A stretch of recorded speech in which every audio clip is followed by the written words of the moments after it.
நம்ம பண்ணை இயற்கை அங்காடி தொடர்புக்கு 8754449299. உலகில் எங்கு பிறப்பினும் தமிழ் கற்கலாம் கற்பிக்கலாம். ஔவையார் பாடசாலை.org. பணம் வெறும் காகிதம் தான், ஒரு துணி தான் அது. அந்த துணி காகிதம் தான் அது. இந்த துணி காகிதம்ங்கிறனால அரசாங்கம் தேவைன்னா எவ்வளவுனா காசு அடிச்சு கொடுக்கும். ஆனா நம்ம கிட்ட அந்த அளவுக்கு உற்பத்தியோ நம்ம கிட்ட அந்த அளவுக்கு தேவையோ இல்லை. அப்ப என்ன ஆகுதுன்னா ஒருத்தங்கிட்ட பணம் அதிகமா சேரும், ஆனா ஒருத்தங்கிட்ட அந்த பணம் போயே சேராது. என்னோட சொந்த நிலம், நான் விதை போடுறேன், நான் தண்ணி விட்டுறேன், அரசாங்கத்துக்கு 30% கொடுக்க வேண்டிய அவசியம் என்ன? நான் வரி கட்டுறேன்ல, ஒரு குடிமகனா நான் வரி கட்டுறேன், என்னுடைய வருமானத்துக்கு தகுந்த வரியை நான் கொடுக்க போறேன். சந்தன மரத்துக்கு ஏன் தனியா கொடுக்கணும்? சந்தன மர வருமானத்துல நான் கொடுப்பேன்ல. எப்படி ஒரு தென்னை மரத்துல இருந்து வருமானத்துல நான் வரி கட்டுறனோ, எப்படி நான் மற்ற வரிகள் கட்டணும், அதே போல நான் வரி கட்ட தானே போறேன். அப்ப சந்தன மரத்தை யாரும் வளர்க்க கூடாது. நான் கொலை போட்டுறேன், இந்த மண்ணுல இந்த சுத்தி கொஞ்சம் இயற்கையை வச்சுட்டு இந்த செடி வளர்ந்துகிட்டே இருக்கு. என்னுடைய பையன் காலகட்டத்திலும் என்னுடைய பேரன் காலகட்டத்திலும் அந்த இயற்கையும் இல்லாமல் போயிருமே, அந்த ஈரப்பதமும் இல்லாமல் போயிருமே. அப்ப அவனால இந்த சீமை கருவேலத்தை கூட வெட்டி யூஸ் பண்ண முடியாது. ஏன்னா அதுவும் கூட வளர முடியாத பாலைவனம் ஆயிரும். சீமை கருவேலமா இருந்தாலும் கொஞ்சம் நீர் வேணும் அதுக்கு. நீங்க தார் பாலைவனத்துல போய் சீமை கருவேலத்தை நீங்க பார்க்க முடியாது, புரியுதுங்களா? நீங்க சஹாரா பாலைவனத்துல போய் சீமை கருவேலத்தை பார்க்க முடியாது. சீமை கருவேலம் என்றாலும் கூட அதற்கும் கொஞ்சம் தண்ணி வேணும். என்னடா அது கலப்படத்துக்கு ஒரு அளவு கொடுத்து பண்ணிக்கலாம் அப்படின்னா இது என்னது? இது சோத்துல ஒரு படி மண்ணை போட்டு சாப்பிட்டுக்கலாம், கலப்படம் கிடையாது, ஒத்துக்குவோமா நம்ம? அப்ப இது தப்புங்க. சரி, நீங்க எல்லாம் தயிர் சோறு சாப்பிட்றீங்க, மோர் சோறு சாப்பிட்றீங்க, அதெல்லாம் ஒரு சில பேர் அது மட்டும் தான் சாப்பிடுவாங்க வீடுகளில். ஒரு மீன், ஒரே ஒரு மீன் மட்டும் சேர்த்து சாப்பிட்டுக்கோங்களேன், தப்பு இல்லையே, கலப்படம் இல்லையே. தயிர்ல ஒரு பிடி மீனோ ஒரு கொஞ்சம் துண்டு கருவாடோ இருந்தா என்ன பிரச்சனை? நம்ம பணம் வெறும் காகிதம் தான், ஒரு துணி தான் அது. அந்த துணி காகிதம் தான் அது. இந்த துணி காகிதம்ங்கிறனால அரசாங்கம் தேவைன்னா எவ்வளவுனா காசு அடிச்சு கொடுக்கும். ஆனா நம்ம கிட்ட அந்த அளவுக்கு உற்பத்தியோ நம்ம கிட்ட அந்த அளவுக்கு தேவையோ இல்லை. அப்ப என்ன ஆகுதுன்னா ஒருத்தங்கிட்ட பணம் அதிகமா சேரும், ஆனா ஒருத்தங்கிட்ட அந்த பணம் போயே சேராது. அப்ப உற்பத்தி இருந்துச்சுன்னா அந்த உற்பத்தியின் மூலமா இவன் உற்பத்தி எவ்வளவுக்கு எவ்வளவு அதிகமாகுதோ அவ்வளவுக்கு எவ்வளோ அவனோட உற்பத்திக்கான அந்த விலை குறைஞ்சு போயிருது. இப்போ ஒன்றும் இல்லை, இப்போ நீங்க உங்களால ஒரு 10 மூட்டை தக்காளி மட்டும்தான் தயாரிக்க முடியும் அப்படின்னா அந்த 10 மூட்டை தக்காளியோட விலை அதிகமா இருக்கும். ஆனா நீங்களே உங்க திறமையை பயன்படுத்தி உங்க உழைப்பை பயன்படுத்தி ஒரு 1000 மூட்டை தக்காளி நீங்க செய்றீங்க அப்படின்னா அதுக்கான தேவை இங்க இல்லாத பட்சத்துல தானாகவே உங்களுடைய அந்த தக்காளியோடைய மதிப்பு குறைஞ்சு போயிருங்க. கண்டிப்பா, நிச்சயமா. இதுக்கு ஒரு ஸ்டாண்டர்டான வேல்யூ இல்லை. ஏன் அப்படின்னா நீங்கள் அதை கொடுத்து வாங்கக்கூடிய அந்த பணத்திற்கே ஸ்டாண்டர்டான வேல்யூ கிடையாது. யாரோ ஒருத்தன் சொல்லணும் இந்திய ரூபாய் குறைஞ்சிருச்சு, இந்திய ரூபாய் ஏறிடுச்சு. ஏன் குறையுது, ஏன் ஏறுது? ஒரு நாட்டுடைய ரூபாய் குறையுதுங்கிறது அந்த நாடு தானே தீர்மானிக்கணும். ஆமா, நிச்சயமா. அந்த நாட்டுடைய பொருளாதாரம் தானே தீர்மானிக்கணும். மற்ற நாட்டுடைய பொருளாதாரம் எப்படி தீர்மானிக்குதுங்கிற இந்த லூப்ல நீங்க பாத்தீங்கன்னா ஒட்டுமொத்த உலக அரசியலுமே ஒரு பொய் கட்டமைப்புக்குள்ள இருந்து கொண்டிருக்கிறது. அது வணிகர்கள் தங்களை அந்த இந்த மனிதர்கள் நாகரிகத்துடைய உச்சத்தில் உட்கார வைத்துக் கொள்வதற்கு வணிக கூட்டம் உருவாக்கிய ஒரு பொய் கட்டமைப்பு. இந்த கட்டமைப்பு தான் உலகாயுதத்தை கொண்டு வருகிறது, உலகமயமாதலை கொண்டு வருது. இந்த கட்டமைப்பு முழுக்க மனிதர்களை ஒரு கமாடிட்டியா தான் பார்க்கும், ஒரு ப்ராடக்டா தான் பார்க்கும். தான் உற்பத்தி செஞ்சு கொடுக்கக்கூடிய, கவனிங்க, உங்களுக்கு சம்பளம் ஒரு கம்பெனி கொடுக்கும், ஒரு வணிகன் உங்களுக்கு ஒரு சம்பளம் கொடுப்பான். அந்த சம்பளத்தை வாங்கி கொண்டு நீங்கள் பல வணிகர்கள்ட்ட போவீங்க, உங்களுக்கு தேவையான பொருட்களை வாங்க. கடைசியில் உங்கள் மாத இறுதியில் பார்த்தீங்கன்னா உங்கள் கையில் காசு இருக்காது. நீங்கள் உங்கள் கையில் உயிர் இருக்கும், நீங்கள் வாழ்ந்து கொண்டு இருப்பீர்கள், ஆனால் உங்கள் கையில் காசு இருக்காது. காசு யார் கைக்கு போச்சுன்னு ஒரு 5 நிமிஷம் உட்காந்து யோசிச்சு பாருங்க. பல வணிகர்கள் கைக்கு போயிடுச்சு. திரும்ப வணிகன் உங்களுக்கு காசு கொடுப்பான், திரும்ப அவனுக்கு போயிடும். திரும்ப இது ஒரு சுழற்சி. இந்த சுழற்சியில் நீங்கள் உயிர் வாழ்கிறீர்கள். இது இப்படியே பாருங்க. அந்த காலத்தில் உங்கள் உயிர் வாழ்கிற அளவுக்கு மட்டும் சாப்பாடை கொடுத்து அடிமைப்படுத்தி வேலை வாங்கிய மரபுக்கும் இதற்கும் ஏதாவது ஒரு பெரிய வேறுபாடு இருக்கா? அன்னைக்கு அடிமைக்கு தான் ஒரு அடிமை என்று தெரியும். இன்னைக்கு இருக்கக்கூடிய இந்த பணச்சங்கிலிகளால் கட்டப்பட்ட அடிமைக்கு தான் ஒரு அடிமை என்பது தெரியாது. கண்டிப்பா இந்த இடத்துல மாட்டிக்கிறான். இதுதான் இன்னைக்கு இருக்கக்கூடிய இந்த பொய்யான உலக கட்டமைப்பு. இது நமக்கு ஆபத்து தான். இந்த ஆபத்து இதெல்லாம் நம்ம அடுத்த கட்ட அரசியல். ஆனா இது என்னன்னா இந்த பொய் கட்டமைப்புல இருக்கிறனால இவர்களுக்கு எல்லாத்திற்கும் வயிற்றுல புளிய கரைக்கக்கூடிய ஒரு விஷயம் என்னன்னு பார்த்தீங்கன்னா இந்த தற்சார்பு வந்துருச்சு அப்படின்னா நீங்க இந்த சங்கிலிகளை மாட்ட மாட்டீங்க. நான் ஏன் உனக்கு வேலை பார்க்கணும்? எனக்கு சோறு கிடைக்குது வீட்டில், கண்டிப்பாக எனக்கு தேவையான எல்லா ஊட்டச்சத்தும் இங்கே கிடைக்குது. என் குழந்தைக்கு தேவையான கல்வியை என்னாலேயே கொடுக்க முடியும். ஏன்னா நான் ஒரு அறிவு கொண்டவனா இருக்கேன். என்னோட அறிவுங்கிறது என்னுடைய உற்பத்திக்கு சார்ந்தது தானே. அதை கல்வியை நான் கொடுத்துட முடியும். என் குழந்தைக்கு இந்த நிலம் இருக்கும் வரை, இந்த இடம் இருக்கும் வரை, இந்த இயற்கை இருக்கும் வரை என்னால் என் குழந்தையை அடுத்தவனுக்கு அடிமை இல்லாமல் நானும் அடுத்தவனுக்கு அடிமையாகாமல் வாழ முடியும் அப்படிங்கிற ஒரு எண்ணம் வந்துடும் உங்களுக்கு. அப்போ இந்த தற்சார்பு நோக்கி நீங்கள் நகரக்கூடாது. அப்போ உங்களால் விவசாயம் தனியாக செய்யக்கூடாது. இன்னும் கொஞ்ச நாள் நீங்கள் எழுதி வைத்துக் கொள்ளுங்கள், இந்தியாவிலுமே சில சட்டங்கள் வரும். நீங்களாக விவசாயம் செய்த சில சீனாலெல்லாம் அந்த சட்டம் வந்துருச்சு. சீனாலெல்லாம் நீங்கள் பார்த்தீங்கன்னா நீங்களாம் இன்றைக்கி விவசாயம் பண்ண முடியாது. அரசாங்கம் பர்மிஷன் கொடுக்கணும். அரசாங்கம் பர்மிஷன் கொடுத்து என்ன விவசாயம் பண்ணணுங்கிறத அவன் சொல்லுவான். வந்து நீ வந்து அவரை போடணும். இங்கே நம்ம நாட்டிலேயே வந்து சந்தன மரங்களை வளர்ப்பது கூட அதுக்கெல்லாம் தடை போட்டு வச்சிருக்கு. ஆமா. இப்போ அரசாங்கம் வந்து இப்பதான் கொஞ்சம் வந்து விவசாயிகள்லாம் தொடர்ச்சியா இது பண்ணி இது பண்ணி சொன்னதுக்கப்புறம் போட்டுக்கலாம். ஆனா வந்து சந்தன மரம் வளர்ந்ததுக்கப்புறம் ஒரு 30% வந்து அரசாங்கத்தை வந்து கொடுத்துட்டு அரசாங்கத்துடைய மேற்பார்வையில் அந்த சந்தன மரத்தை வெட்டி எடுத்துக்கலாம் அப்படிங்கிற மாதிரி சொல்றாங்க. அப்ப எதுக்கு? எனது நிலத்தம், என்னோட சொந்த நிலம், நான் விதை போடுறேன், நான் தண்ணி ஊற்றுறேன், அரசாங்கத்துக்கு 30% கொடுக்க வேண்டிய அவசியம் என்ன? நான் வரி கட்டுறேன்ல, ஒரு குடிமகனா நான் வரி கட்டுறேன், என்னுடைய வருமானத்துக்கு தகுந்த வரியை நான் கொடுக்க போறேன். சந்தன மரத்துக்கு ஏன் தனியா கொடுக்கணும்? சந்தன மர வருமானத்துல நான் கொடுப்பேன்ல. எப்படி ஒரு தென்னை மரத்துலேருந்து வருமானத்தில் நான் வரி கட்டணும், எப்படி நான் மற்ற வரிகள் கட்டணும், அதே போல நான் வரி கட்ட தானே போறேன். அப்ப சந்தன மரத்தை யாரும் வளர்க்கக்கூடாது. சந்தன மரத்தை வளர்த்தீங்க அப்படின்னா இவர்களுடைய வர்த்தகங்கள் வந்து இவங்களுக்கு பாதிப்பு உள்ளாகுங்க. அப்படின்னா இங்க பாருங்க, ஒன்றும் சிம்பிள். சந்தன மரம் எல்லாரும் வச்சுட்டீங்கன்னு வைங்களேன், சந்தனத்தோட வேல்யூ என்ன ஆகும்? குறைஞ்சு போயிடும். அப்போ இதுக்கு ஒரு மார்க்கெட் வந்து உருவாக்கி வைக்கணும். இந்த நம்ம இன்னைக்கெல்லாம் சாண்டல்லாம் பயன்படுத்துகிறோம், சில சோப்புகள் பயன்படுத்துகிறோம், சில எதுவுமே உண்மையான சந்தனம் கிடையாது. நிச்சயமா இதான் உண்மை. கெமிக்கல் சந்தனங்கள் தான். ஆனால் கெமிக்கல் சந்தனம் தான் இது அப்படின்னு நம்ம சொல்கிறதுக்கும் இருக்கக்கூடாது. அப்போ உண்மையான சந்தனமும் அங்கே கொஞ்சம் இருக்கணும். இப்போ இந்த மாதிரியான ஒரு வர்த்தகத்தை தான் உருவாக்கி வச்சிருக்கிறாங்க. இப்போ செம்மரத்துக்கு இது எல்லாத்துக்குமே வந்து இந்த தடைகள் வச்சிருக்கிறது எதுக்கு அப்படின்னா இதோட வேல்யூ வந்து மெயின்டைன் பண்ணணும். இது அந்த வேல்யூனா அந்த பெரிய பணக்காரன் இருக்கான் பார்த்தீங்களா, அவங்ககிட்ட மட்டும் தான் அது இருக்கணும். இப்போ நீங்களும் நானும் செம்மரத்தில் வந்து சேர் தயாரிச்சிட்டோன்னு வைங்க, அதுக்கு என்னங்க இப்போ பெனிஃபிட்? அது என்ன, அது எல்லாருக்கிட்டையும் செம்மரம் இருக்குது, அதுக்கு ஒரு தனித்துவம் இல்லாமல் போயிருது இல்லை? அது பெரிய பணக்காரன் எப்படி? இப்போ நீங்கள் சொல்லும் போது எனக்கு இன்னொன்று புரியுது. செம்மரத்திற்கு ஒரு வேல்யூ இருக்குது. ஆனால் தமிழர்கள் பூர்வீகமாக வளர்த்த ஒரு மரம் கருங்காலி, ஆனால் அதுக்கு தடை இல்லை. ஆனால் இந்த 2 மரங்களை தாண்டி கருங்காலி மிகப்பெரிய அளவில் அந்த அதில் வந்து மரச்சிற்பங்களோ அல்லது எதுவோ செஞ்சாலும் கூட பல ஆயிரம் ஆண்டுகளுக்கு அது அப்படியே இருக்குன்னு சொல்கிறாங்க. அந்த மரத்துக்கெல்லாம் தடை விதிக்கலையே. இல்லைங்க, அதாங்க இந்த செம்மரம் என்பது எங்கே வந்து இங்கே நம்ம இந்தியாவிலேயே வந்து செம்மரத்துக்கு ஒன்றும் பெரிய வேல்யூலாம் இருந்ததில்லை. அது காட்டில் இருக்க ஒரு மரம் அவ்வளோதான், இந்தியாவில் வளரக்கூடிய ஒரு மரம் அவ்வளோதான். அதில் வந்து மர வேலைப்பாடுகள்லாம் செஞ்சுட்டு இருந்தாங்க அவ்வளோதான். ஆனால் இந்த செம்மரம் என்பது எங்கே வந்து அதிகமாக மதிக்கப்படுதுன்னு பார்த்தீங்கன்னா ஜப்பானில் வந்து அங்கே வந்து பார்த்தீங்கன்னா ஒரு சடங்கு இருக்குது. அது ஏதோ அந்த பெண்ணுக்கு வந்து வரன் பார்க்கும்போது ஒரு இதமா செஞ்சு கொடுக்கணுமா, ஒரு இது மாதிரி. அதை வந்து செம்மரத்தில் செஞ்சு கொடுப்பாங்களா, ஒரு வயலின் மாதிரி நம்ம செஞ்சு கொடுப்பாங்களாம். அது வந்து ஒரு கலாச்சார பண்பாடாக இருக்குது. அப்போ அந்த இதுகளை செய்கிறதுக்கு செம்மரம் அப்படிங்கிற அந்த ஒரு இதில் அவங்களுக்கு ரொம்ப பிடிச்சிங்கன்னா அந்த சிகப்பாக இருக்கக்கூடிய தன்மையில் அவங்களுக்கு அது பிடிச்சிருக்கு. இதனால ஒரு வர்த்தகம் என்பது உருவாக்கப்படுகிறது. இந்த வர்த்தகம் வந்து என்ன ஆகுதுன்னு பார்த்தீங்கன்னா இதுவே ஒரு போலி வர்த்தகம் தான். இதெல்லாமே வந்து இந்த நட்சத்திர ஆமைக்கு வேல்யூ இருக்குது, இந்த மண்ணொலி பாம்புக்கு வேல்யூ இருக்குங்கிற கான்செப்டில் செம்மரத்துக்கு வேல்யூ இருக்குன்னு ஒன்று உருவாக்கிடுறேன். அப்போ அந்த செம்மரம் எல்லார் கையிலையும் போயிடக்கூடாது. எல்லார் கையிலையும் போயிடுச்சுன்னா அது வேல்யூ குறைஞ்சிரும். அப்போ அரசாங்கமே என்ன பண்ணுது, யார் கையிலையும் போகக்கூடாதுங்கிற வேலையும் பார்த்துக்குது. இப்போ இதெல்லாம் தான் கேள்வி. எல்லார் கைக்கும் போயிடுச்சுன்னா இந்த பிரச்சனையே வராதுல்ல. காட்டுக்குள்ள போய் அவனும் செம்மரம் எடுக்க மாட்டான்ல, ஊருக்குள்ள வந்து செம்மரம் இருக்கும், வளர்ந்துட்டு இருக்கும், எடுத்து வெட்டிட்டு போகிறான். இப்போ நீங்கள் இன்னொரு செய்தி, 1962ஆம் ஆண்டு மரியாதைக்குரிய முதல்வராக இருந்த காமராஜர் அவர்கள் ஏழைகளின் சந்தனத்தை இங்கு இறக்குமதி செய்வோம்னு சொல்லிட்டு அன்னைக்கு உலங்கு வானூர்தியில் தமிழர் தேசம் தாயகம் முழுவதும் சீமைக்கருவை விதைகளை விதைத்தார்கள். இன்றைக்கு அது பன்மடங்கு பெருகி போயிருக்கு. இதுவரை 6 முறை நீதிமன்றம் அழித்தொழிப்பதற்கான வேலை திட்டங்களை அரசு உருவாக்கப்பட வேண்டும் என்று சொல்லியிருக்கு. இப்போ அதை சொல்லி இப்போ 2 ஆண்டுகள் ஆயிடுச்சு. இதுவரை சீமைக்கருவிகள் எந்த இடத்துல அகற்றியதாக வரலாறு இல்லை. இன்னும் குறிப்பாக சொல்லப்போனால் ராமநாதபுரம் மாவட்டங்களில் பார்த்திங்கன்னா அளவு கடந்த சீமைக்கருவிகள் மண்டியிருக்கிறது. ஆனால் அதே தமிழக அரசு பனைமரங்களை வெட்டக்கூடாது அப்படின்னு சொல்லி ஒரு அரசாணையை பிறப்பிச்சு. ஆனால் இப்போவும் அது வெட்டிக்கிட்டு தான் இருக்காங்க. இந்த பார்வை எப்படி பார்க்குறீங்க நீங்கள்? இல்லைங்க, அரசாங்கம் நினச்சா இது ஒரே வழியை முடிச்சிடலாம். சீமைக்கருவேலம் உங்கள் மண்ணில் நிலத்தில் இருக்குது அப்படின்னா உங்கள் நிலத்துக்கு 5 மடங்கு வரி அதிகம்னு ஒரு சட்டத்தை போட்டு விட்டுருச்சுன்னா நீங்களாம் வெட்டணும்னு அவசியமே இல்லை, அவன் வெட்டிட்டு போயிடுவான். அரசாங்க இடத்துகளில் நிறைய இருக்குல்ல. இல்லை, அரசாங்கம் தேவைன்னா வெட்டிக்கிட்டோம். இப்போ என்னன்னா தனியார் நிலங்களில் சீமைக்கருவேலம் இருக்கிறது அப்படின்னா இன்றைக்கி சீமைக்கருவேலத்தை யார் வளர்க்கிறார்கள்னு பார்க்கணும். இன்றைக்கி வந்து இந்த சீமைக்கருவேலம் வந்து கூடாதுன்னு சொல்லி கோர்ட்டில் போட்டு அதற்கு வந்து வெட்டலான்னு சொல்லி கோர்ட்டு கொடுத்துருச்சு. எங்கள் நிலங்களில் வெட்டணும், சீமைக்கருவேலத்தை வெட்டணும்னு சொல்லி தன்னார்வலர்கள் நிறைய பேர் வெட்டிக்கிட்டு இருந்தாங்க. அது ஒருத்தன் போயிட்டு மெனக்கெட்டு போயிட்டு அந்த இதுக்கு ஸ்டே ஆர்டர் வாங்குறான். நிச்சயமாக அந்த ஸ்டே ஆர்டர் வாங்குறவன் யாருன்னு நீங்கள் பார்க்கணும். அவன் என்ன, அவனுடைய தொழில் என்ன அப்படின்னா விவசாயம் செய்ய மாட்டான், அவன் சோம்பேறி. அந்த சோம்பேறி என்ன பண்ணுது, இயற்கையை அழித்து ஒரு செடியை வளர்க்க விடுது.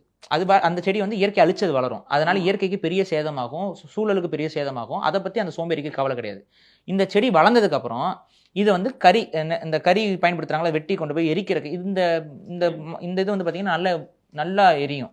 அந்த நல்லா எரியக்கூடிய தன்மை இந்த செடிகளுக்கு இருக்கிறனால இதை எடுத்து கொண்டு போய் அதை கொடுத்தோம் அப்படின்னா அது நல்லா எரியும், அதில் ஒரு வருமானம் வரும். இதை வளர்க்குறதுக்கு செலவே கிடையாது. அப்போ என்ன பண்ணுறான், ஒரு வருஷம் பார்ப்பான், ஒரு வருஷத்தில் இது ஜர்ன்னு வளர்ந்துடும். இல்லை 2 வருஷம் பார்ப்பான், நல்லா புதற மண்டி போயிடும். 2 வருஷத்தில் ஒரு ஜேசிபி எல்லாம் கொண்டு வந்து வெட்டி இதை கொண்டு வந்து ஏற்றுனா ஒரு ஏக்கருக்கு இவ்வளோ அமௌண்ட்டுன்னு சொல்லி கிடச்சிரும். விவசாயம் பண்ண வேண்டிய அவசியம் இல்லை. கண்டிப்பாக நிலம் கேடு கேட்டால் என்ன, இயற்கையை கேடு கேட்டால் எனக்கு என்ன, எனக்கு வந்து ஒரு 2 வருஷத்துக்கு ஒரு முறை 30 லட்சமோ 40 லட்சமோ எனக்கு வருமானம் வருது, போதும் இது அப்படின்னு நினைக்கிற ஒரு கூட்டம் என்ன பண்ணுதுன்னா அந்த நிலத்தை வந்து தரிசாக்கி வைத்திருக்கு. அவனுக்கு அது புரிதல் வேணும். என்ன புரிதல்னா, நம்ம முன்னோர்கள் அதே நிலத்தில் விவசாயம் செய்திருக்கார்கள். அது நெல் போட்ட ஒரு பூமி, நெல் விவசாயம். ராமநாதபுரம்லாம் வந்து நெல் பூமியாக இருந்தது. அங்கெல்லாம் விவசாயம் வந்து ரொம்ப ஸ்ட்ராங்காக இருந்தது. தஞ்சைக்கு அடுத்து ராமநாதபுரத்தில் நெல் வந்து அதிகமாக உற்பத்தி ஆகுதுங்களா வெள்ளக்காரங்க சொல்லியிருக்காங்க. அந்த அளவுக்கு நெல்லுக்கு முக்கியத்துவம் கொடுத்தலாம். தாமிரபரணி நதியிலிருந்து வரக்கூடிய தண்ணீர் கடைசியாக வந்து செழிப்பான பூமியாக இருந்துச்சு நம்ம பூமி. இன்னைக்கு வந்து ஓனா முட்டை விடாத காடாக மாறி இருக்கு. இதற்கு காரணம் என்ன? நம்ம முன்னோர்கள் வாழும்போது செழிப்பாக இருந்த பூமி இன்னைக்கு நம்ம கண்ணு முன்னாடியே இப்படி பாலைவனமாக மாறிக்கிட்டு இருக்கே. இதற்கான அடிப்படை காரணம் என்பது இந்த சீமை கருவேலம். இதை வைத்து நான் பொழப்பு ஓட்டிக்கிட்டு இருக்கேனே, இது நம்ம முன்னோருக்கு செய்யக்கூடிய துரோகம் இல்லையாங்கிறத அவன் யோசிக்கணும். சரி, நான் பொழப்பு ஓட்டுறேன், இந்த மண்ணில் இந்த சுற்றி கொஞ்சம் இயற்கையை வச்சுட்டு இந்த செடி வளர்ந்துக்கிட்டே இருக்குது. என்னுடைய பையன் காலகட்டத்திலையும் என்னுடைய பேரன் காலகட்டத்திலையும் அந்த இயற்கையும் இல்லாமல் போயிருமே, அந்த ஈரப்பதமும் இல்லாமல் போயிருமே. அப்போ வந்து அவனால் இந்த சீமை கருவேலத்தை கூட வெட்டி யூஸ் பண்ண முடியாது. ஏன்னா அதுவும் கூட வளர முடியாத பாலைவனம் ஆயிரும். இப்போ சீமை கருவேலமாக இருந்தாலும் கொஞ்சம் நீர் வேணும் அதுக்கு. நீங்கள் தார் பாலைவனத்தில் போய் சீமை கருவேலத்தை நீங்கள் பார்க்க முடியாது. புரியுதுங்களா? நீங்கள் வந்து சஹாரா பாலைவனத்தில் போய் சீமை கருவேலத்தை பார்க்க முடியாது. சீமை கருவேலம் என்றாலும் கூட அதற்கும் கொஞ்சம் தண்ணி வேணும். இருக்கிற தண்ணி எல்லாத்தையும் இப்போ உறிஞ்சது வாழ்ந்துகிட்டு இருக்கு. கொஞ்சம் காலத்தில் தண்ணியே இல்லாத பாலைவனமாக மாறினதுக்கப்புறம் எங்கே சீமை கருவேலம் கூட வளராது. அப்போ அது எங்கே கொண்டு போய் நிற்பா? அப்போ என்னவா மாறி இருக்கும் பூமி? இதை நம்ம உள்வாங்கிக்கிட்டு அதனால தான் நம்ம அதை எதிர்க்கிறோம். அந்த ஏங்க அது ஒரு மரம், வாயிலா ஜீவன், அதை எதிர்த்து நம்ம கிட்டது என்ன? அது வந்து இந்த மண்ணுக்கானது கிடையாது. இவ்வளோதான் நான் சொல்கிறேன். அது பாவம். அது என்ன பண்ணுச்சு? நம்ம சும்மா இல்லாமல் அதை கொண்டு வந்து போட்டோம். அதுவாக பந்து பரவுச்சு. நம்ம மனுஷன் சும்மா இல்லாமல் எடுத்து கொண்டு வந்து அதை போட்டான். ஆனால் வேறு வழி இல்லை. நம்ம செஞ்ச தப்பை நம்ம தான் சரி செய்யணும். அதுக்கு நம்ம வெட்டித்தான் ஆகணும். ஆனால் வந்து அந்த மரத்தை அழிக்கக்கூடாது. அதை அழிச்சா வந்து பாமர மக்களுக்கு வியாபாரம், உண்மையிலே பாமர மக்களுக்கு வியாபாரம்லாம் போகாது. அவர்களுக்கு எதனால் இப்போ காமராஜர் வந்து நிறைய பேர் இதில் குறை சொல்லிகிட்டே இருப்பாங்க. காமராஜர் காலகட்டத்தில் இதை கொண்டு வந்து போட்டுட்டாங்கன்னு. சிலர் வந்து அதுக்குள்ளே சாதி அரசியலையும் வச்சு வேணும்னே தான் பண்ணாங்கலாம் சொல்லுவாங்க. ஆனால் அதெல்லாம் உண்மை இல்லை. உண்மை என்ன நம்ம புரிஞ்சுக்கணும். அன்றைய சூழலில் காமராஜர் அவர்கள் வந்து இந்த உலக அரசியல் இந்த இதிலெல்லாம் நிறைய இருக்குது. இந்த கன்ஸ்பிரசி ஆங்கிள்லாம் இருக்குது. இன்றைக்கி தான் நம்ம புரிஞ்சுக்கிறோம். அன்றைய சூழல் அதெல்லாம் நம்ம புரிஞ்சுக்கல. நம்ம முன்னோர்களும் அதை புரிஞ்சுக்கல, தெரியாது அவங்களுக்கும். அப்போ அவர்கிட்ட கேட்குறாங்க, அந்த நல்ல படித்த மேதைகள், நல்லா படித்து இந்த பாட்டனி இது சயின்ஸ்லாம் படிச்சிருப்பாங்களே, அவங்களெல்லாம் கூப்பிட்டு கேட்குறாரு, காட்டில் இருக்க மரங்கள் எல்லாம் மக்கள் போய் விறகுக்கு வெட்டுறாங்க. இதனால் காடுகளில் இருக்க மரங்களை அழியுது. சின்ன சின்ன செடிகளாக வளரும் போது அதில் வெட்டி விறகுக்கு எடுத்துகிட்டு வந்துடுறாங்க. இப்போ காடெல்லாம் பொட்டக்காடாகவே மாறுது. மலைகள்லாம் அப்படியே இப்போ பாறைகள் தெரியுது. இப்போ இதுகளை தடுக்கிறதுக்கு என்ன பண்ணுறது? இதில் போகிற மக்களுக்கு வந்து பாம்பு கடியில் சாவுறாங்க. இந்த மாதிரி மக்களும் அங்கே போயிட்டு சாவுறாங்க. அங்கே பிரச்சனைகள் ஆகுது காட்டுக்குள்ளே போகிறனால. இப்போ இதுலேருந்து எப்படி தடுக்கிறது? மக்கள் வந்து காட்டுக்குள்ளே போகக்கூடாது, என்ன பண்ணலாம் அப்படிங்கும்போது யாரோ ஒருத்தன் வெளிநாட்டு ஏஜென்ட்டு என்ன சொல்கிறான், இந்த ஒரு சீமை கருவேலம்னு ஒரு விதை இருக்குது, இதை கொண்டு வந்து நம்ம பரப்பி விட்டோம், இதை கொண்டு வந்து நம்ம போட்டோம் அப்படின்னா நமக்கு இது பண்ணினா வெள்ளைக்காரன், இந்த உண்மையை வெள்ளைக்காரன் காலகட்டத்திலே இது பரப்பப்பட்டுருச்சு. புரியுதுங்களா? அதை அதிகப்படியாக பரப்புனது, அதோடைய நோக்கம் கருதி பரப்புனது இது காமராஜர் காலத்தில் நடந்தது. ஆனால் அதுக்கு சீமை கருவேலமே அவர் தான் கண்டுபிடிச்சி கொண்டு வந்து போட்டாருன்னா கிடையாது. வெள்ளைக்காரன் பீரியட்லேயே அவன் வந்து போட்டு அவன் எடுத்துக்கிட்டு இருந்த ஒரு.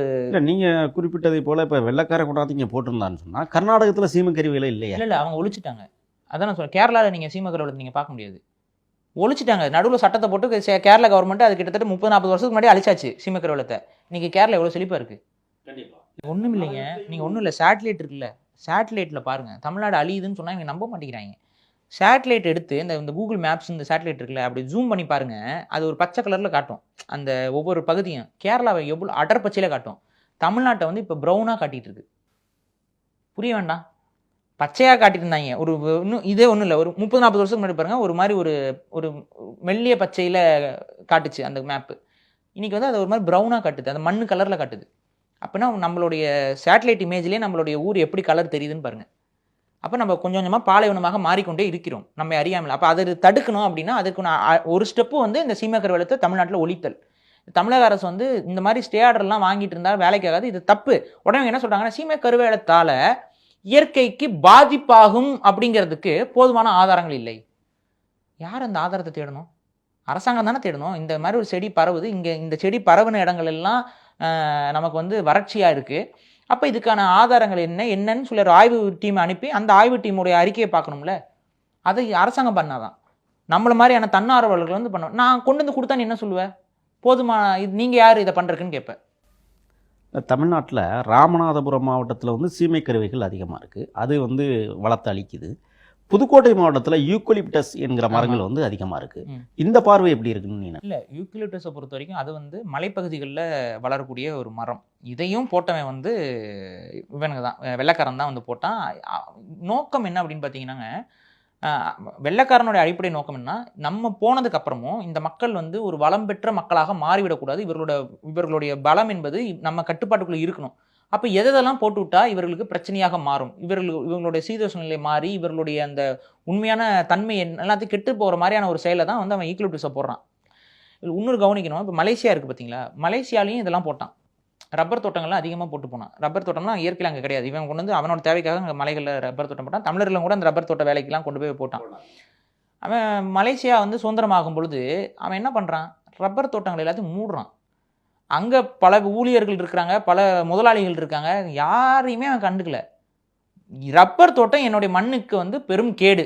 அதில் அவனுக்கு வர்த்தகமும் இருந்துச்சு. ரப்பர் தோட்டத்தில் சும்மா இல்லை, ரப்பர் தோட்டத்தில் பெரிய கோடிக்கணக்கான வர்த்தகம் அன்னைக்கு இருந்துச்சு அந்த காலத்தில். இன்றைக்குமே பேப்பர் இண்டஸ்ட்ரி எல்லாத்துக்குமே வர்த்தகத்துக்கு அது இருக்குது ரப்பர் தோட்டம். இந்த ரப்பர் தோட்டத்தை வந்து அவன் மூடுறான். அவன் ஒரே ஒரு ஸ்டேட்மெண்ட்டு, எனது நாட்டு வளத்தை அது பறிக்குது, இருக்கக்கூடாது, அவ்வளோதான், மூடு. எல்லா ரப்பர் தோட்டத்தையும் ஃபுல்லாக அடித்து காலி பண்ணுறான். அப்புறம் அதுக்கப்புறம் ரப்பர் தோட்டத்துக்கு பதிலாக அப்புறம் வந்து அந்த இப்போ இன்றைக்கி வந்து பாம் ஆயில் இது மாறி இருக்காங்க. அவனுக்கு அதில் வருமானம் இருக்குது. பாம் வந்து அவங்க ஊரில் வந்து பாம்ங்கிறது எளிமையாக விளையக்கூடியது. பாம் வந்து பெரிய அளவுக்கு இயற்கையை பாதிக்கல அவங்களுக்கு வந்து பார்த்தீங்கன்னா நம்ம ஊர் பனைமரம் மாதிரியே இருக்கக்கூடிய ஒரு தன்மையில் இருக்கக்கூடிய மரம் தான் அது. அவங்களுக்கு பெருசாக பாதிக்கலை. ஆனால் அதோட இது வருமானத்தில் அவங்க இன்றைக்கி நிறைய வருமானங்கள் வந்து அவங்க உற்பத்தி பண்ணிட்டு இருக்காங்க. நம்மளே பாம் தான் சாப்பிட்டுருக்கோம். நம்ம இன்றைக்கி வந்து கடலை எண்ணெய், அந்த எண்ணெய், இந்த எண்ணெய் எல்லாம் பாமாயில் தான். பாமாயிலை வாங்கிட்டு வந்து மாற்றி கொடுக்குறாங்க. ஒரு சிலர் அதுவும் கூட இல்லை, அது என்னங்க பாமாயில், அதுவும் ஒரு செடி தான், அதை எதுக்கு நம்ம பயன்படுத்திக்கிட்டு. பெட்ரோலியம் பை ப்ராடக்ட்டில் மினரல் ஆயில் வருது. இந்த பெட்ரோல் இது எல்லாத்தையும் செரிச்சோன்னா ஒரு சுத்திகரிக்கப்பட்ட ஒரு வாடை இல்லாத ஒரு எண்ணெய் கிடைக்கும். அது வந்து மினரல் ஆயில்னு சொல்லுவாங்க. மினரல் ஆயில் போதுங்க. இப்போ இந்திய அரசு சொல்லுது 20% 10% மினரல் ஆயில் கலந்துக்கலாமா. அது கலப்படம் இல்லையா? எத்தனை நாள் கலந்தது மாதிரியா? ஆமாம், அது மாதிரி சொல்கிறாங்க. கவர்மெண்ட்டே அனுமதிக்குது. ஒரு 10% 20% சொல்லியிருக்கு. நான் ஆர்டிகல் படித்தேன். அதில் என்னடா அது கலப்படத்துக்கு ஒரு அளவு கொடுத்து பண்ணிக்கலாம் அப்படின்னா இது என்னது? இது சோத்தில் ஒரு படி மண்ணை போட்டு சாப்பிட்டுக்கலாம், கலப்படம் கிடையாது, ஒத்துக்குவோமா நம்ம? இப்போ தான் கேட்கணும். அப்போ இது தப்புங்க. சரி, நீங்கள் எல்லாம் தயிர் சோறு சாப்பிட்றீங்க, மோர் சோறு சாப்பிட்றீங்க, அதெல்லாம் ஒரு சில பேர் அது மட்டும் தான் சாப்பிடுவாங்க வீடுகளில். ஒரு மீன், ஒரே ஒரு மீன் மட்டும் சேர்த்து சாப்பிட்டுக்கோங்களேன், தப்பு இல்லையே, கலப்படம் இல்லையே. தயிரில் ஒரு பிடி மீனோ ஒரு கொஞ்சம் துண்டு கருவாடோ இருந்தால் என்ன பிரச்சனை? சாப்பிடலாமே. அப்படி சொல்லாமா? சொல்ல முடியாதுல்ல. என்னையா நாங்கள் சுத்த சைவம் தான் சாப்பிடுவோம்னு சொல்கிறீங்கல்ல. அதே போல் இதெல்லாம் கலப்படம் கூடாது. ஆனால் இது கலப்படம்னா என்ன? அது பெட்ரோலுங்க. நம்ம உடம்புல என்னைக்காவது உடம்பு பரிணமிச்சிருக்குமா? நிலத்துக்கடியில் கிடைக்கிற பெட்ரோல் எடுத்து சாப்பிடுவான்னு. அப்போ என்ன ஆகும் நம்ம உடம்பு? அப்போ இதெல்லாம் நமக்கு இந்த கேன்சர் வருதுங்கிறான், இது வருது, எல்லாமே வந்துட்டு இருக்கு. நீங்கள் எல்லா நோய்களும் உடல் உபாதைகள் நமக்கு அளவுக்கு அதிகமாக அதிகரிச்சிருச்சு. நம்மளுடைய உணவு பழக்கமும் கொஞ்சம் கொஞ்சமாக மாறிடுச்சு. வந்து இன்றைக்கெல்லாம் சொல்கிறாங்க வந்து பிரியாணினா சாப்பிடுவோம், நாங்கள் வந்து இத்தனை பிளேட் பிரியாணி சாப்பிடுவோம். ஆனால் அன்றைக்கி அப்படி சாப்பிடல. அரிசி உணவுமே நம்மளுடைய பாரம்பரிய உணவாக இருந்தாலும் அரிசி உணவுமே நம்ம கம்மியாக தான் சாப்பிட்டோம். பிரியாணியை வந்து பெற்ற தகப்பனை மகன் கொள்வதற்கு உருவாக்கப்பட்ட உணவு முறை தான். இல்லை, அது வந்து நம்ம சில இது கதைகள் எடுப்போம். பிரியாணி இன்னைக்கு நமக்கு இந்த பிரியாணின்னு பேரில் இருக்குது. அது நம்ம சங்க இலக்கியத்தில் வந்து பார்த்தீங்கன்னா ஊன்பொதி சோறுங்கிற பேரில் நம்மளும் பயன்படுத்தியிருக்கோம். ஆனால் எதற்கு பயன்படுத்தணும்னு இருக்குது. போர்க்களத்தில் நம்ம வீரர்களுக்கு வந்து சமைச்சு போடுறதுக்கு டைமில் அவங்களுக்கு தெம்பான சாப்பாடும் வேணும். அதே சமயத்தில் காளிக்கெல்லாம் பழி கொடுத்துருப்பாங்க, கெடா வெட்டிடுவாங்க. நல்லது நடக்கணும், அந்த போரில் ஜெயிக்கணும்னு சொல்லி காளிக்கு கெடாலாம் வெட்டி அந்த கெடா இதெல்லாம் வந்து தனித்தனியாக குழம்பு இதெல்லாம் பண்ணிட்டு இருந்தால் நேரம் ஆகும், இதாகிடும். அப்போ இந்த அரிசியோடு சேர்த்து செய்யக்கூடிய இந்த ஊன்பொதி சோறுன்னு சொல்லுவோம். இது நம்மளும் சாப்பிட்ருக்கோம். இந்த ஊன்பொதி சோறு தான். அங்கே வெளியிலேருந்து வந்த அரேபியர்களுக்கு வந்து இந்த பிரியாணிங்கிறது இல்லை ஆரம்பத்தில். ஏன்னா அவங்களுக்கு அரிசி விவசாயமும் கிடையாது, மாட்டுக்கறியோ இல்லை வந்து ஆட்டு இதோ அவங்க இது பண்ணலை. அவங்க இதில் அதிகமாக கிடையாது. செம்மறி இருந்தது, அவர்கள் வந்து அதை வேறு மாதிரி சாப்பிடுவாங்க, அரிசியோடு சாப்பிட மாட்டாங்க. அப்போ அவங்க வந்து பார்க்கும்போது அவங்களுக்கு இந்த உணவு பிடிச்சி போகுது. நம்மளுடைய இந்த உணவு வந்து அவங்களுக்கு ரொம்ப ஏதுவாக இருக்கிறது. அவங்களும் தொடர்ச்சியாக சண்டை போட்டுகிட்டே இருந்தாங்களா, அவங்களுக்கு இது ஈஸியாக இருக்குங்கிறனால அவங்க பண்ணுறாங்க. சும்மா மாடு இங்கே யாரும் தொடமாட்டாங்க, பெரும்பான்மையான மக்கள் தொடமாட்டாங்க. அப்போ மாடுகள் அதிகமாக கிடைக்குதுங்கிறனால அவங்க மாட்டு பிரியாணின்னு போட்டு சாப்பிட ஆரம்பிச்சிட்டாங்க. அப்படி தான் அவங்களுடைய பழக்கம் வருது. ஆனால் இன்றைக்கி இந்த பிரியாணிங்கிறது என்றைக்காவது வாழ்க்கையில் ஒரு நாள் போருக்கு போகும்போது சாப்பிட்டதுங்கிறது தான் உணவு. அது என்றைக்காவது நாள் சாப்பிடலாம், மாதத்துக்கு ஒரு முறையோ 2 முறையோ பிரியாணி சாப்பிட்றது. ஆனால் இன்றைக்கி பாருங்கள், அன்றாட உணவாகவே பிரியாணி சாப்பிட ஆகுது. புரோட்டா நமக்கு சம்மந்தமே இல்லை.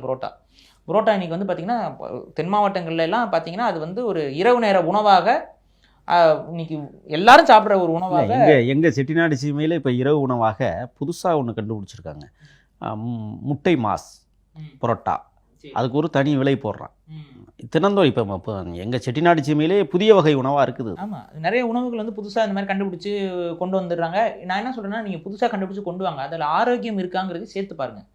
ஆரோக்கியமான நீங்கள் அதே புரோட்டா வந்து நீங்கள் கோதுமையில் பண்ணுங்கள், கோதுமையிலே புரோட்டா பண்ண முடியும். அந்த புரோட்டாவை கொண்டு வாங்க, மைதாவில் கொண்டு வராதீங்க. அப்போ எதாவது நம்ம உடம்புக்கு ஆகாதோ அதை நம்ம அந்த வணிகராக இருக்கக்கூடியவர் கொஞ்சம் யோசிச்சு ஒரு விலை ஒரு 10 ரூபாய் 20 ரூபாய் அதிகமாக போட்டுக்கோங்க, தப்பே கிடையாது. ஆனால் ஆரோக்கியத்தை மட்டும் கொடுக்கணும். இப்போ நம்ம குழந்தை இருக்குது, நம்ம குழந்தைக்கு நம்ம என்ன கொடுப்போம்? சத்தான பொருளை கொடுப்போம். நம்ம குழந்தை வந்து சாக்லேட் ஆசைப்படும், இனிப்பு ஆசைப்படும், கூல்ட்ரிங்க்ஸ் ஆசைப்படும். என்ன சொல்லுவோம்? அதெல்லாம் கொடுக்கூடாது, சாப்பிடுவோம், பிடுங்கி போடுவோம். அது போய் எடுத்து யாராவது கொடுத்தாங்களும் வேணாங்க, தடுப்போம். இந்த அக்கறை வந்து நம்ம குழந்தை மேலே இருக்குல்ல. வந்து உங்கள் கடையில் வந்து சாப்பிட்றவனு யாரோ பெற்ற குழந்தை தானே, யாரோட குழந்தையோ தானே, அப்படி அக்கறையாக வளர்த்தவங்க குழந்தை தானே. அப்போ அவங்களுக்கு நீங்கள் உணவளிக்கும் போது முடிந்தவரை இந்த மாதிரி கலப்பட பொருட்களோ இந்த மாதிரி இந்த மினரல் ஆயில் எண்ணெய்களையோ வாங்காமல் செக்கு எண்ணெய்ங்க நாங்கள் மரச்செக்கு பக்கத்துலேயே யாருக்கிட்ட இப்போ இது எடுக்கும்போது என்னென்னா தற்சார்பு வளர்ந்துரும் தானா. வணிகர்கள் நினச்சாங்கன்னா தற்சார்பு வளர்ந்துரும். அதனால் நான் சொல்கிறது என்னென்னா, பன்னாட்டு வணிகர்கள் வந்து இதை செய்ய போகிறதில்ல, ஒருபோதும் அவன் வந்து நமக்கு ஆதரவாக நிற்க போகிறதில்ல. பன்னாட்டு வணிகம் வந்து நம்மளை அழிக்கிற எண்ணம் கொண்டவன், நோக்கம் கொண்டவன். உள்நாட்டு வணிகர்கள் எத்தனையோ பேர் ரெஸ்டாரண்ட் நடத்துறீங்க, எத்தனையோ பேர் ஹோட்டல் நடத்துறீங்க, இப்போ தள்ளுவண்டி கடைகள் நடத்துறீங்க, இல்லை நமக்கு தேவையான பொருட்களை உற்பத்தி பண்ணுற அண்ணாச்சி கடைகள், இதெல்லாம் நிறைய இருக்குது. ஆரோக்கியமான உணவான்னு மட்டும் பார்த்து தான் வாங்குவேன், முறையாக தயாரிக்கிறாங்களாங்கிறத பார்த்துட்டு தான் அந்த பொருளை நான் வாங்கி என் கடையில் வைப்பேங்கிற ஒரு கொள்கையை மட்டும் வச்சுக்கோங்களேன். தானாக வந்து மக்கள்கிட்ட ஆரோக்கியம் வந்து பெருகிடும். மக்கள் ஆரோக்கியமாக பெருகிறாங்க அப்படிங்கும்பொழுது உங்களுடைய வியாபாரமும் அதிகரிக்கும். இன்றைக்கே ஆரோக்கியம் இல்லாதனால தான் எதை சாப்பிட்றது எதை சாப்பிடக்கூடாது ஒரு கில்ட்டிங் ஃபீலிலே நிறைய பேர் சாப்பிடாம இருப்பான். நீங்கள் ஆரோக்கியமான உணவுகளை உற்பத்தி பண்ணி கொடுங்க, அதை சாப்பிட்றதுனா அவனுக்கு எந்த குறைபாடும் இல்லை அப்படிங்கிற பட்சத்தில் அவன் அதிகமாகவும் சாப்பிட ஆரம்பிப்பான். பிரச்சனையே இல்லை, உங்களுக்கு வருமானமும் வந்துக்கிட்டே இருக்கும். இவருக்கு நம்ம அடுத்த கடையில் போய் சாப்பிட்டா நமக்கு வயிற்று போக்கு வருது, வயிற்று கடுப்பு வருது. ஆனால் இவர் கடையில் சாப்பிட்டா நல்ல ஒரு திவ்யமான ஒரு உணர்வாக இருக்கே, இவர் கடையில் சாப்பிடுவோம். சில கடையில் நான்லாம் போய் சாப்பிடுவேங்க, எல்லாம் சொல்லுவாங்க ஓன்ட்டு பிரியாணி சாப்பிடுவோம், இது சாப்பிடுவோம், இதான் ஒன்று சாப்பிடுவோம். அப்படியே ஒரு மாதிரி எரிச்சலாக இருக்கும், நெஞ்சு கரிச்சிட்டே இருக்கும். அந்த நெஞ்சு கரிக்கிறதுக்கு காரணம் என்ன? நீங்கள் இயல்பான மிளகாயெல்லாம் போட்டால் நெஞ்சு கரிக்காது.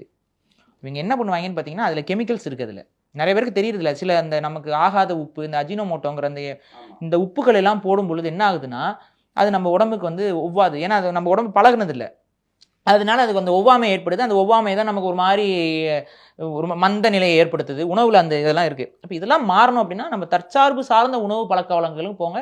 இன்றைக்கி கொஞ்சம் பேர் மாறி இருக்காங்க, ஒரு கணிசமான, அதாவது முன்பு இல்லாத அளவுக்கு இன்னைக்கு கொஞ்சம் மக்கள் வந்து மாறிட்டு வராங்கிறத பார்க்க. இயற்கை விவசாயத்துக்கு இப்போ நிறைய பேர் மாறிட்டாங்க. ஐடியில் வேலை செய்யக்கூடிய பல பேர், நான் என் கூட சொந்தமாக பழகிற ஆட்களும் கூட நிலங்கள் வாங்க ஆரம்பிச்சிட்டாங்க. அவங்களாம் முன்னாடி என்ன வாங்குவாங்கன்னு பார்த்தீங்கன்னா, BMW காரு, ஆடி காரு, இதுதான் எனக்கு வேணும்னு சொல்லிட்டு வாங்கிட்டு இருப்பாங்க. இன்றைக்கெலாம் பல பேர் என்ன நினைக்கிறாங்க, அது வேஸ்ட்டு, கார் வாங்கினா அது விற்கவும் முடியாது, அது எவன் வாங்குறதுக்கு ஆள் இருக்க மாட்டான், செகண்ட்ஸில் போகும்போது ரொம்ப சீப்பான ரேட்டு தான் போகுது யோசிக்கிறாங்க. அப்போ அது வாங்குறதுக்கு பதிலாக லேண்ட் வாங்கி போடுவோம், லேண்டில் விவசாயம் பண்ணுவோம். சும்மா லேண்ட் வாங்கி போடாமல், வீடு கட்டுற லேண்ட் வாங்கி போடாமல் விவசாயம் பண்ணுவோம். இன்றைக்கி நிறைய பேர் இறங்கி வராங்க, கண்டிப்பாக நம்ம கண் முன்னாடியே பார்க்குறோம். அப்புறம் அதில் ஒரு சிலருக்கு அந்த விவசாயம் பண்ணும்போது அவங்களுக்கு அந்த விவசாயம் பிடிச்சி போயிடுது, மன நிம்மதி கிடைக்குது, வேலையை விட்டுட்டு இங்கேயே செட்டில். நிறைய பேர், நிறைய தம்பதிகள் அந்த மாதிரிலாம் செட்டில் ஆகிட்டு இருக்காங்க கிராமங்களில் வந்து. அப்போ இதை நம்ம இன்றைக்கி ஒரு நல்ல ஒரு மாற்றமாக பார்க்குறோம். இந்த மாற்றம் அதிகரிக்க நீங்கள் சொல்கிறீங்களா அந்த நகர்ப்புற வாழ்க்கைன்னு, இது கொஞ்சம் கொஞ்சமாக மாறிடும். இன்னொன்று மக்கள் புரிஞ்சுக்கணும், கிராமங்களில் நீங்கள் என்ன தான் லாக்டவுன் போட்டாலும் அந்த லாக்டவுன் மாதிரிலாம் இருக்காது, நிச்சயமாக இருக்காது. ஆனால் நீங்கள் நகர்ப்புறம் எவ்வளோ மோசமாக மாறிச்சு பார்த்தீங்களா?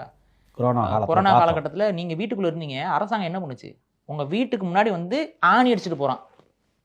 தனி மனித சுதந்திரத்தை இவர்களால் இங்கே பறிக்க முடியும், அங்கே பறிக்க முடியாது. அதனால சொல்கிறேன், மனித நாகரிகத்திற்கு நகர வாழ்க்கையை விட கிராமப்புற தற்சார்பு பொருளாதாரம் கொண்ட வாழ்க்கை என்பது மிக முக்கியமானது.